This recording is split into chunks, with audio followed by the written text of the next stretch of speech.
As pessoas acham que eu sou meio louco por causa disso, mas eu realmente não me importo, simplesmente não vale a pena. Tipo, eu literalmente parei de me barbear. Na verdade, há dois motivos principais pra eu ter feito isso e não achar mais que se barbear vale a pena, acredite se quiser. Se barbear geralmente leva entre 3 e 10 minutos por dia. Então, você está olhando para 60 horas por ano ou aproximadamente 145 dias, tipo, metade de um ano ao longo da sua vida pode ser gasto fazendo a barba. E então eu decidi reduzir isso bastante, e eu aparo minha barba uma vez por semana. Leva cerca de 2 minutos e eu literalmente recuperei dias da minha vida. Além de economizar tempo, acho que deixar a barba por fazer é como maquiagem para homens, melhora a aparência e financeiramente as lâminas de barbear estão cada vez mais caras. O homem médio gastará cerca de $220 por ano ou $20.000 na vida com lâminas de barbear. Eu comprei esse aparador por uns $25 na Amazon há 2 anos e ele ainda funciona. Literalmente não tem erro. E claro, temos as rotinas matinais.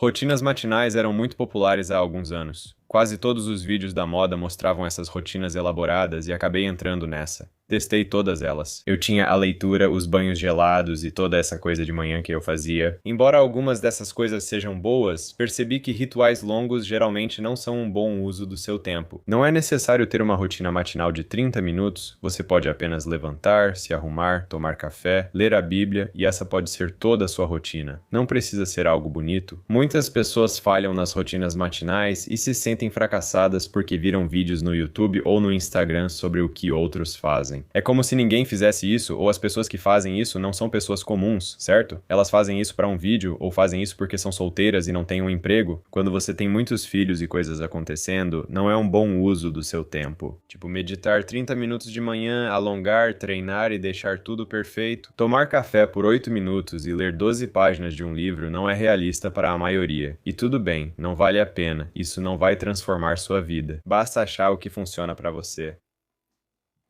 Vamos falar do sobrepreço do Magic Kingdom. Recentemente fui à Flórida e levei meus 2 sobrinhos à Universal por achar interessante. Foram $600 só para nós 3 entrarmos, e cada fila tinha mais de 1 hora de espera. Se quiséssemos os passes expressos, custaria mais uns 150 por pessoa. Você gasta quase $1.000 só para entrar no parque e curtir umas 12 atrações, se esse for seu objetivo. Passamos o dia inteiro lá e fomos em 4 atrações porque as filas estavam muito longas. Então, tecnicamente, foi mais de $100 por atração pra gente ir. E se você calcular individualmente desse jeito, você pagaria $100 pra ir em uma atração? Você pagaria $50 pra ir em uma atração? Muito provavelmente não. Então, sinceramente, eu simplesmente não acho que a Disney, a Universal ou qualquer uma dessas coisas valham mais a pena. Além de pagar $40 pelo estacionamento e tudo ser caro até a entrada, o local está tão cheio que praticamente é preciso comprar passe expresso e upgrades para compensar. Se você fizer isso, está falando de quase $1.000 por dia só para 3 pessoas. Se eu levasse minha família toda, seriam vários milhares por dia. E é por isso que eu acho que não vamos, sabe, num futuro próximo.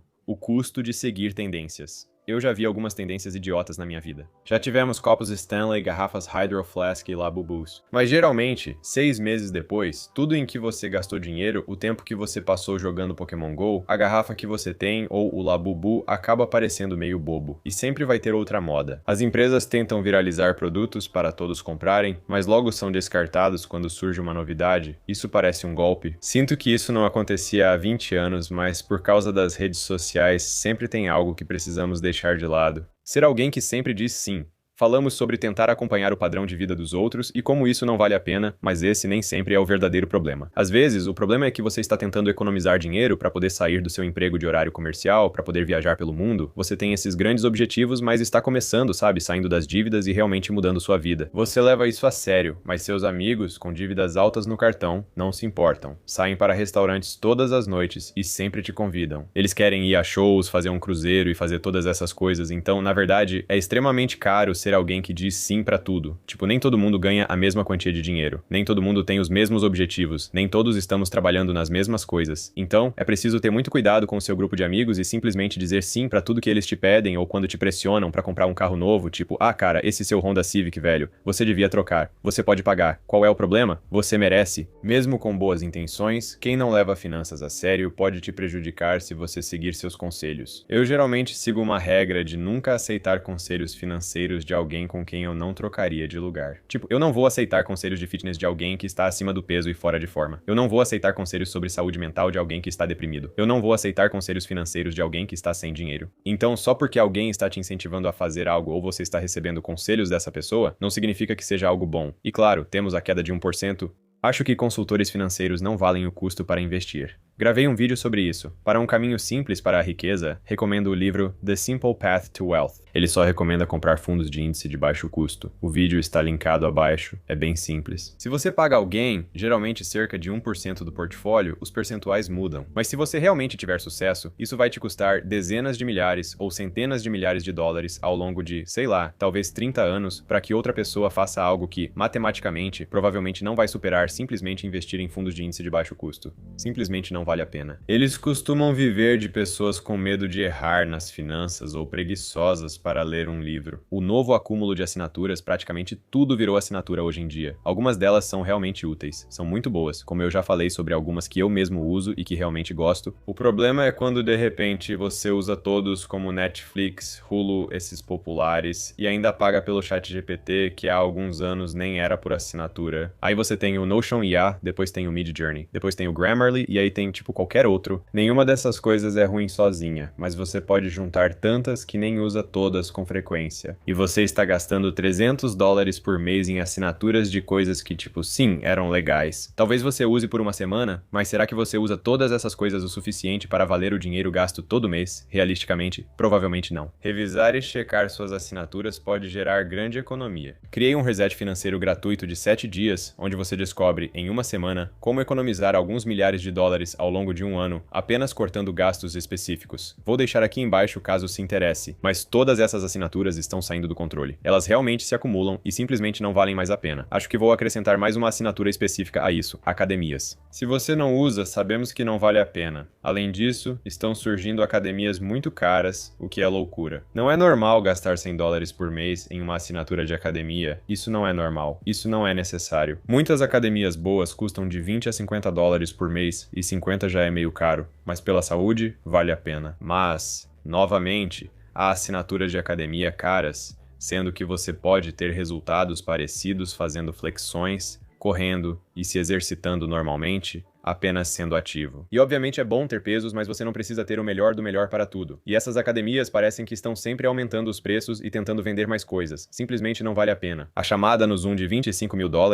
Não me entenda mal, sou grande fã de investir em si mesmo, já falei bastante sobre isso, certo? Investir em livros, masterclass e assinaturas que trazem aprendizado, em vez de só passar o tempo, fez diferença na minha vida. Até cursos e seminários mudaram tudo para mim. Sou fã disso. No entanto, tem surgido uma tendência, especialmente recentemente, de criar cursos com preços extremamente altos. Vi isso pela primeira vez em um seminário grátis de investimento imobiliário, onde depois cobravam $25 mil para ajudar no primeiro negócio. Parecia o esquema do pai rico, pai pobre, achei loucura.